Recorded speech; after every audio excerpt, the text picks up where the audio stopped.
las 15 millones de cuentas que se espera lograr en esta gestión.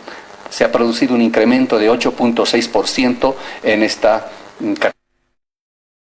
categoría. Algo también importante para relevar es que de esta totalidad de cuentas, de más de 14 millones de cuentas, el 92% ha preferido constituir en moneda nacional y solamente un 8% en moneda extranjera. Por supuesto que esto refuerza la gran preferencia y confianza que tiene la población sobre la moneda nacional y además destaca también la confianza sobre la economía y el sistema financiero para que esos plazos definitivamente sean mayores a un año. Por otro lado, desde el punto de vista de los créditos, de cómo se utilizan estos recursos, podemos apreciar que se ha producido un aumento significativo entre los años 2021 y 2022 y más antes, por supuesto. Ahí se puede observar que el saldo total de los créditos alcanza a más de 214.700 millones de bolivianos. Es decir, se ha producido un incremento de 7.7% mayor incluso que el 6.1% de crecimiento de los depósitos. Eso implica que las medidas que está adoptando el gobierno para estabilizar la economía con un índice de inflación más bajo de la región, uno de los más bajos del mundo, las actividades productivas están logrando recuperarse, está lográndose reconstruir la economía y eso está demandando mayor cantidad de créditos. Por lo tanto, si observamos en esta gráfica, acá tenemos los niveles de colocación por años. Y podemos advertir que en la gestión 2022 se ha producido el mayor nivel de colocaciones con más de 15.373 millones de bolivianos. Es decir, hemos rebasado incluso los periodos prepandemia. Ahí tenemos el año 2019 que tenía el saldo más alto en colocaciones acumuladas durante una gestión.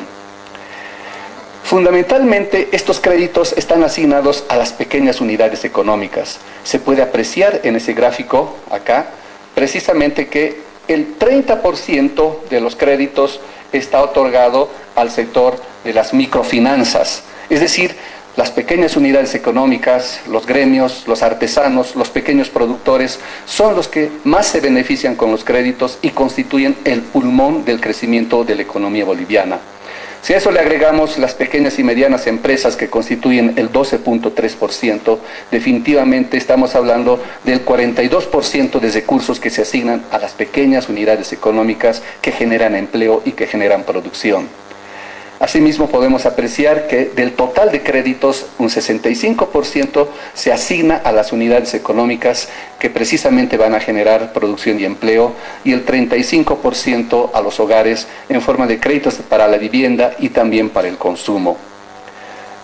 Si consideramos solamente a las unidades económicas, la microempresa pasa de haber participado del 30% al 47%. En otras palabras, de todos los recursos que se asignan a los negocios y a las unidades empresariales, casi la mitad, 47%, está destinado al microcrédito, a la microempresa. Por lo tanto, efectivamente, este sector es el que está generando mayor dinamismo para la reconstrucción de la economía. Por departamentos podemos apreciar que el departamento de Santa Cruz se beneficia con la mayor asignación del crédito. Estamos hablando de 41.6, casi 42%.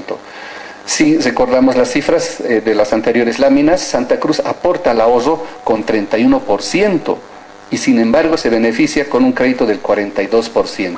En otras palabras, el departamento de La Paz financia buena parte del crecimiento de los créditos de Santa Cruz, de Cochabamba y del resto de departamentos. Desde el punto de vista del número de clientes, de prestatarios, también se advierte un crecimiento muy importante. Entre los años 2021 y 2022 se ha incrementado el número de cuentas en prácticamente 140.000 nuevos clientes. Hemos pasado de 1.759.000 a más de 1.898.000. Estamos bordeando los 2 millones de prestatarios. Eso significa que definitivamente hay un esfuerzo de la ciudadanía, de la población, de los emprendedores, de los productores, por seguir aportando al país para el crecimiento. El número de prestatarios y el número de créditos que se han asignado durante esta gestión corrobora precisamente esta afirmación. Algo importante de la política pública es que el gobierno ha destinado fundamentalmente los recursos para atender las necesidades de sectores priorizados. ¿Cuáles son estos sectores priorizados? El sector productivo y la vivienda de interés social.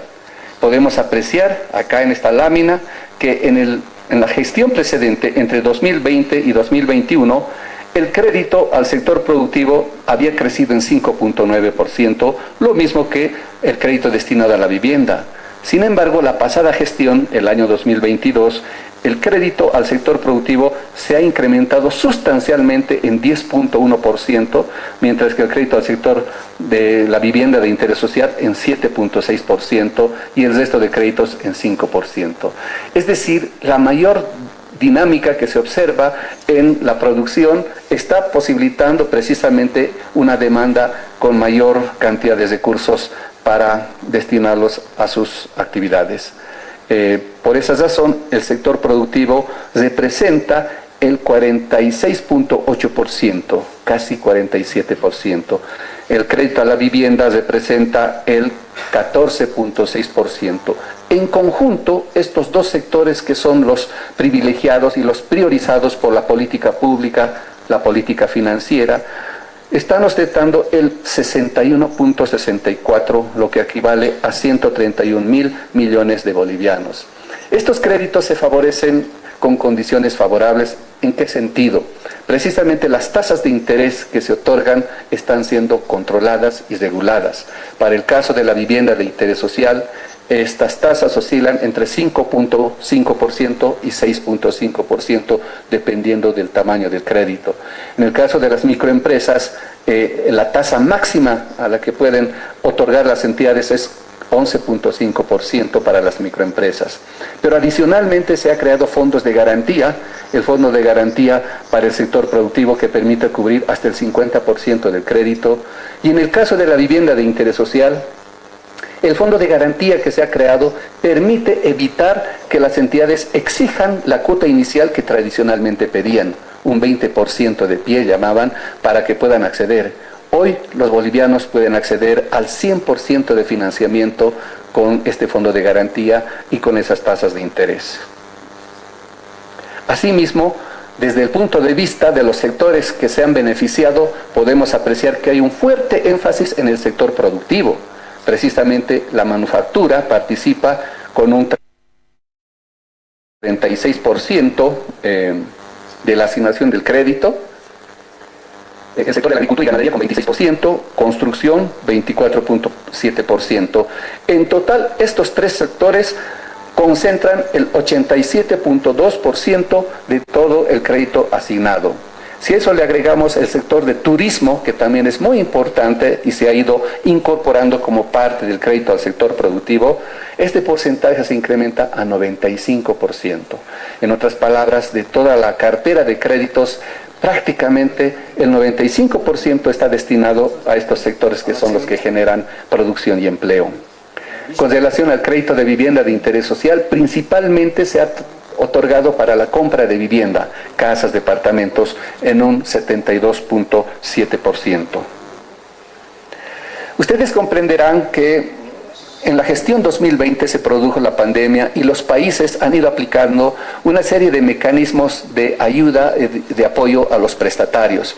En el caso de Bolivia, en esta gestión se había implementado el mecanismo del diferimiento, que había constituido en que durante 10 meses, desde el mes de marzo hasta diciembre del año 2020, los prestatarios estaban liberados de pagar sus cuotas, se habían congelado esas cuotas y se trasladaron hasta el final del plan de pagos. Se esperaba que el año 2021 pueda reanimarse la economía y los prestatarios pudieran estar en condiciones de pagar sus créditos. No sucedió, empezamos una nueva administración gubernamental a la cabeza del presidente Luis Arce y las condiciones de la economía todavía estaban devastadas, la situación era muy crítica para los prestatarios y tuvimos que realizar diálogos continuos con los sectores afectados y eso permitió establecer un mecanismo novedoso, la reprogramación y el refinanciamiento, para ayudar a los prestatarios que no estaban en condiciones de pagar sus cuotas y pudieran optar con un periodo de gracia y de prórroga.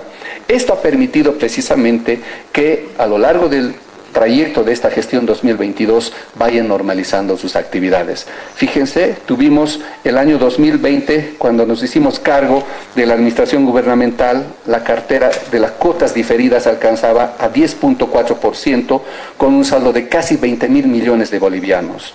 Al cierre de esta gestión 2022 se ha reducido a 3.7% el porcentaje de participación de estas cuotas, y el saldo se ha reducido a poco menos de 8.000 millones de bolivianos. En otras palabras, se ha producido una regularización de las actividades de los prestatarios que estaban con estas cuotas diferidas, lo que ha permitido una reducción del 60% de esas cuotas. Del total de créditos que han tenido esta normalización, nuevamente el microcrédito resalta con un 54.2%. En otros términos, las actividades de los microempresarios, los micronegocios, las unidades en pequeña escala se han recuperado con mayor rapidez que el resto de unidades económicas. Algo importante también para destacar es que la política financiera ha establecido cuotas mínimas de colocación de créditos. Por ejemplo, para el caso de los bancos múltiples, estos créditos privilegiados que habíamos indicado al sector productivo y a la vivienda de interés social mínimamente deberían alcanzar el 60% del total de su cartera. Al cierre del año 2022 podemos apreciar que el 64.7% están precisamente alcanzando los bancos múltiples. En el caso de los bancos PYME, la norma establece una cuota mínima del 50% y podemos apreciar que alcanzan a 58.3%. Para las entidades financieras de vivienda se ha definido un porcentaje mínimo de colocaciones a estos sectores de 50% y tenemos casi 53%.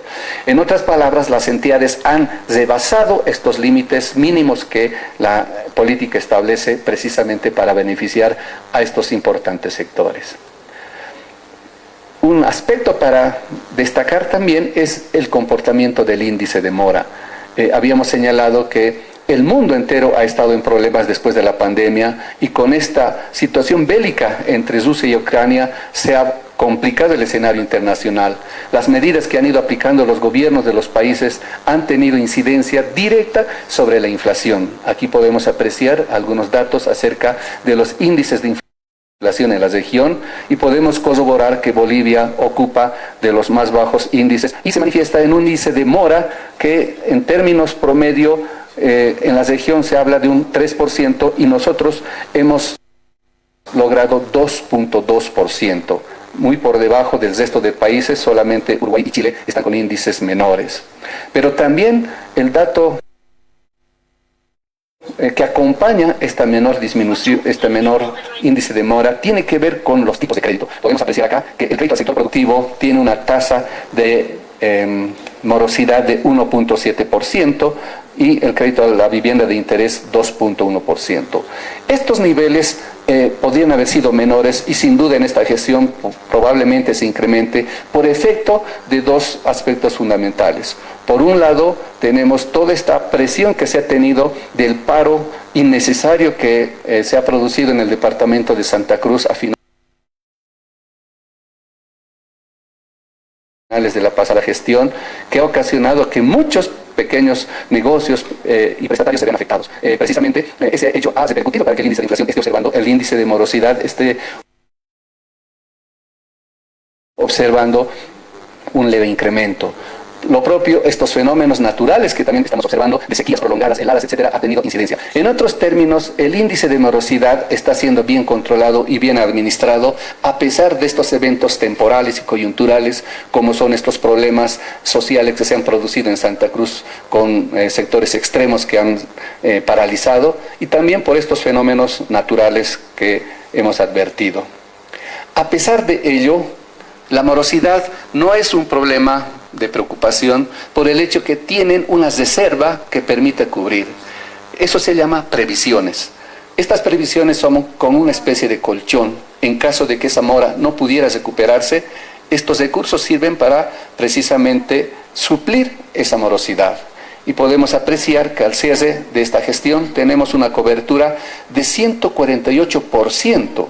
Es decir, estas previsiones, que son el colchón que permite cubrir la morosidad, prácticamente representa 1.5 veces la cartera en mora.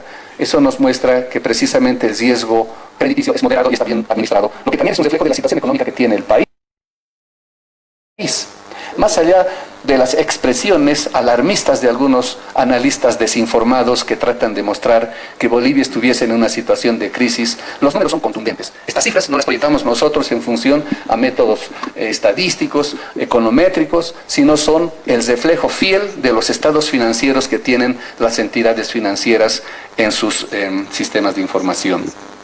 Con relación a la liquidez, también es importante destacar que durante los años precedentes se ha ido incrementando de manera positiva, excepto el año 2022 hay una leve disminución, y eso se explica fundamentalmente porque las entidades han crecido en mayor proporción en la colocación de créditos que la captación de ahorros.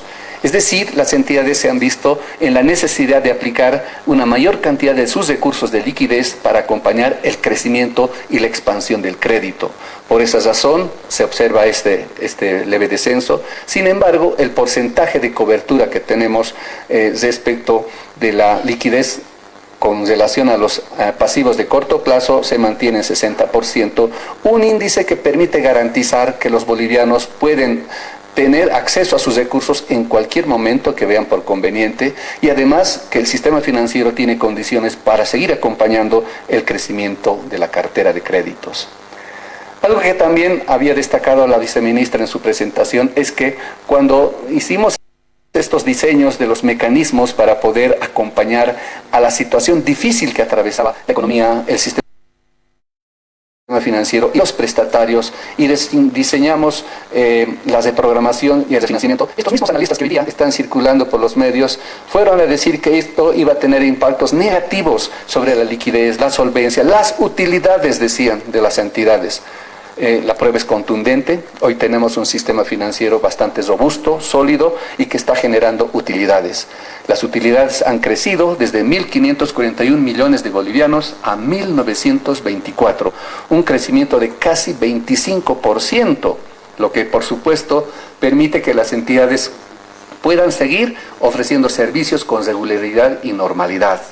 Las propias instituciones gremiales del sistema financiero han salido a expresar precisamente el buen momento que está atravesando el sistema financiero, que refleja la situación económica del país. No hay que olvidar que el sistema financiero es una especie de termómetro. Lo que acontece en la economía se refleja inmediatamente en el sistema financiero y viceversa. Y precisamente estos datos dan cuenta de la robustez del sistema financiero, que, reitero, es simplemente un reflejo de la situación económica estable que tiene el país.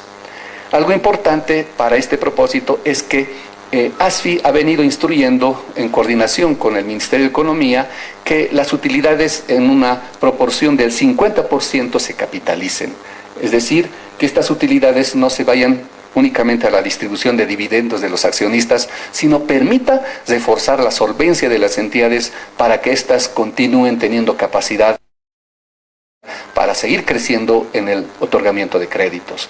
Precisamente este indicador se manifiesta acá, cuando vemos que el patrimonio se ha incrementado desde más de 22.956 millones de bolivianos a 24.505 millones de bolivianos, con un crecimiento de 6.7%, lo que denota precisamente la solvencia que tiene el sistema financiero para seguir aportando al crecimiento de la economía a través del financiamiento. También otro indicador relevante es que el coeficiente de adecuación patrimonial, que es uno de los indicadores internacionales que mide la solvencia de los sistemas financieros, se encuentra en 12.8%, cuando la norma establece un requerimiento mínimo del 10%. Otro dato para destacar es cómo se ha ido expandiendo el sistema financiero durante esta gestión 2022. No solamente por una decisión propia de las entidades, sino porque hay un decreto que establece que tienen que cubrir hasta el año 2025 el 100% de municipios. En otras palabras, hasta el año 2025 no debería existir municipio que no tenga un punto de atención financiera, lo que significa mayor acceso, universalidad a los servicios financieros.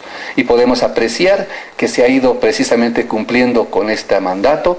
Al año 2022 tenemos 8.701 puntos de atención financiera que cubren el 86.1% de los municipios del país. Bolivia es uno de los países que tiene mayor expansión geográfica y de atención a servicios, en lo que representa precisamente ese carácter inclusivo de los servicios financieros. Para finalizar, también el mercado de valores es otro de los sectores que complementa al sistema de financiamiento. Tenemos, las cifras son elocuentes, las transacciones han crecido desde 83.736 millones de bolivianos a 102.393, con un crecimiento de 22.3%. Este crecimiento principalmente está dado por el uso de los depósitos a plazo fijo como el principal instrumento en un 82%. Desde el punto de vista de la cartera, también se ha incrementado de 23.407 millones de bolivianos a 24.870, con un crecimiento similar al de los depósitos en 6.3%. Los participantes se han incrementado desde 102.878 hasta 107.365. En este mercado, fundamentalmente, se tiene la participación de los fondos de inversión cesados y fondos de inversión abiertos, siendo el principal el fondo de inversión cesado con una participación de 61% y 39% de los fondos de inversión abiertos. También esta es otra opción para que la ciudadanía pueda optar por destinar sus recursos para el ahorro y para el financiamiento del capital de operaciones. Con todo ello, podemos aseverar con mucha contundencia que ASFI está aportando a la reconstrucción de la economía del país y a la reactivación de todos los sectores que la componen. Por eso concluimos que el sistema financiero boliviano es sólido, solvente e inclusivo. Muchas gracias.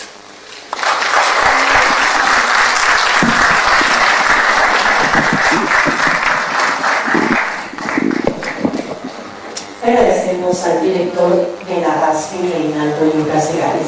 Ahora vamos a dar lugar a las preguntas de los medios de comunicación e iniciamos con la periodista de Bolivia TV, Mayeli Quintanilla. Director, buenos días. Una consulta respecto a la política cambiaria del país. Se ha venido especulando en los últimos días por el tema del dólar y la ley de fortalecimiento a las reservas. ¿Cómo se encuentra precisamente nuestra política cambiaria? ¿Va a ser necesario modificarla? ¿No va a ser necesario modificarla? Y bueno, tal vez apaciguar un poco las especulaciones en las casas de cambio que ahora también han modificado su tipo de cambio, lo que no estaría dentro de lo que es la ley de fortalecimiento a las reservas. Gracias. Bien. A ver, la ley de fortalecimiento de las reservas internacionales que se ha presentado precisamente a la Asamblea tiene como propósito el poder darle la atribución al Banco Central de que adquiera el oro que es producido en nuestro país para precisamente poder fortalecer lo que son las reservas. En este sentido, también es importante señalar que este aspecto no tiene, digamos, un impacto directo, es un tema más especulativo el que se está haciendo. Y el tema que se ha firmado con el Banco Unión para que el Banco Central pueda comprar a un precio mayor lo que era dentro de la franja, es también para poder coadyuvar y ante requerimientos que han pedido los exportadores para coadyuvar a los exportadores, lo que no significa que el resto de las entidades puedan adquirir también los dólares. Lo que se está haciendo es que estos que van a tener un precio mayor dentro de la banda van a ir a través del Banco Central también para lo que es reforzar lo que son nuestras reservas. Y ahí es importante señalar en cuanto a las casas de cambio, que lo va a explicar en detalle el director. No es verdad que hayan incrementado, porque las casas de cambio son además entidades de servicios complementarios que son reguladas por la ASFI, por tanto también tienen que respetar los márgenes que se les da para la adquisición y para la venta de los dólares. No sé si en eso Reinaldo. Sí, gracias. Precisamente quisiera complementar. Es lamentable que a pesar de las explicaciones abundantes que se han ido proporcionando a través de las autoridades, el ministro de Economía, el presidente del Banco Central de Bolivia, sobre la situación que se presenta, la oportunidad para el país de esta ley de fortalecimiento de las reservas internacionales, estos analistas desinformados estén tergiversando y generando una, digamos, preocupación innecesaria para la población. Hay ciudadanos que, escuchando estos comentarios irresponsables, van y acuden para comprar dólares cuando no requieren. En las cifras que hoy he presentado, hemos podido apreciar que del sistema financiero, de todas las cuentas que se tiene, el 92% están constituidas en moneda nacional. Estos ausistas no requieren de dólares para poder, digamos, protegerse de cualquier eventualidad. Por otro lado, las casas de cambio son instituciones que están bajo el ámbito de regulación y supervisión de nuestra parte, como ASFI. Hemos tenido una evaluación reciente precisamente para advertir si había algún comportamiento anormal de estas entidades. Los resultados son contundentes, están atendiendo con normalidad a la demanda de la ciudadanía y los tipos de cambio no han superado las barreras que se han establecido según la norma. Por lo tanto, no hay necesidad para, digamos, generar un ambiente de preocupación o de incertidumbre, y al contrario, más bien nosotros queremos expresar con mucha solvencia que el sistema financiero es solvente, sólido, y estas aseveraciones no tienen fundamento y que el mercado, digamos, cambiario no está teniendo comportamientos anormales. Continuamos con la consulta de la periodista Vilma Catari de RTP. Gracias, buenos días, viceministra, buenos días, director. Por favor, si nos podrían aclarar si existe suficiente liquidez de dólares, siendo que las casas de cambio dicen, ¿no?, que la fluctuación es menor, hay mayor demanda de dólares ahora, supuestamente por que no existen muchos dólares, para la redundancia. Y a la par de ello, por favor, si nos pueden aclarar cuánto en monto en dólares existe en el sistema financiero, aparte de las reservas internacionales, por favor, y cuál es el límite que las casas de cambio pueden poner en el tipo de cambio. Muchas gracias. Bueno, en realidad, el sistema financiero, como había manifestado, principalmente ha, digamos, destinado la atención de los demandantes de crédito y de depósitos en moneda nacional. A nivel de los créditos, el 99% de los créditos están contratados en moneda nacional. En cuanto a los depósitos, tenemos dos formas de analizar. Por un lado, el monto total al que hacía mención la periodista, en este momento alcanza a 86% en moneda nacional, 86%, pero el número de cuentas, el 92% es en moneda nacional. Entonces hay una menor proporción, una pequeña proporción de ahorros que están en dólares. Por otro lado, con relación a las casas de cambio, esta es una situación típica, normal. Se han producido en anteriores periodos también incrementos de la demanda de dólares por alguna razón. Ha habido circunstancias también que han requerido una menor cantidad. Entonces, no se advierte en este momento una conducta del mercado que pudiera estar reflejándose en una escasez de la divisa. Las entidades, casas de cambio, nos han manifestado que precisamente esto es parte de lo que cotidianamente ocurre en el mercado, y lo más importante es que el tipo de cambio se ha mantenido dentro de las bandas que han sido definidas. En estos términos tenemos la seguridad que el sistema financiero no corre ningún peligro, ninguna amenaza respecto de estos comentarios que no tienen fundamento. Gracias. Continuamos con la consulta del periodista Hans Peñalosa de GABC. Bien, gracias. Buenos días, viceministra, director. La consulta es la siguiente, por favor, en otro tema, si me permite, viceministra. ¿Nos puede confirmar si han hecho la invitación correspondiente a las federaciones de cooperativas mineras de FESECO, FECOMAN, para el tema de la asociación del proyecto de ley de la compra del oro? Porque esta mañana su presidente de FECOMAN señalaba de que extrañamente el gobierno se había reunido con FENCOMIN para el tema del tratamiento de esta norma, que ellos no están representados por esa institución. Y si se va a llamar al diálogo, ¿para cuándo, por favor, viceministra? Sí, a ver, ayer se ha tenido una socialización en la que se ha quedado que se iba precisamente con FENCOMIN, en la que se iba a bajar a sus bases y ellos nos iban a hacer conocer precisamente un cronograma. Y estamos conscientes que son diferentes federaciones y en ese sentido, o sea, el gobierno y también la asamblea ha estado teniendo reuniones con las diferentes instancias. Hay que destacar que son diferentes normas las que se están tratando, ¿no es verdad? Por eso somos claros al decir que no es una ley del oro, porque una ley del oro implica otros aspectos en cuanto a la explotación, en cuanto a la comercialización. La ley que estamos y hemos presentado a la asamblea es la ley para el fortalecimiento de lo que son las reservas internacionales, y es en ese marco que se están haciendo las socializaciones. Ahora vamos a dar lugar a la consulta del periodista Daniel Gutiérrez de El Diario. Buenos días, viceministra, director de ASP. Usted ha dado los datos sobre el número de cuentas que casi llegan a 14 millones. Pero queremos saber cuánta gente está en el sistema financiero, cuántos de los 12 millones de habitantes, cuántos están ahí. Gracias. Bueno, en realidad el dato que nosotros tenemos se expresa en número de cuentas por el hecho de que las personas pueden tener una diferente cantidad. Hay personas que tienen de pronto, digamos, 2 cuentas, 3 cuentas, etcétera. Por eso es un indicador internacional el número de cuentas. Sin embargo, hay algo muy importante. Nosotros más o menos estimamos que unos 4 millones de personas deben tener acceso al ahorro.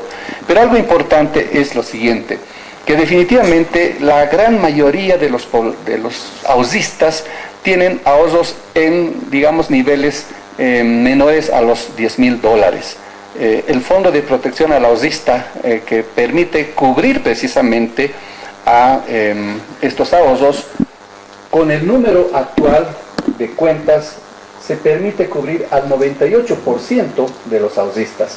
Es decir, si alguna entidad tuviese algún problema, este Fondo de Protección del Ahorrista permitiría cubrir al 98%. DTV HD, Red Nacional. No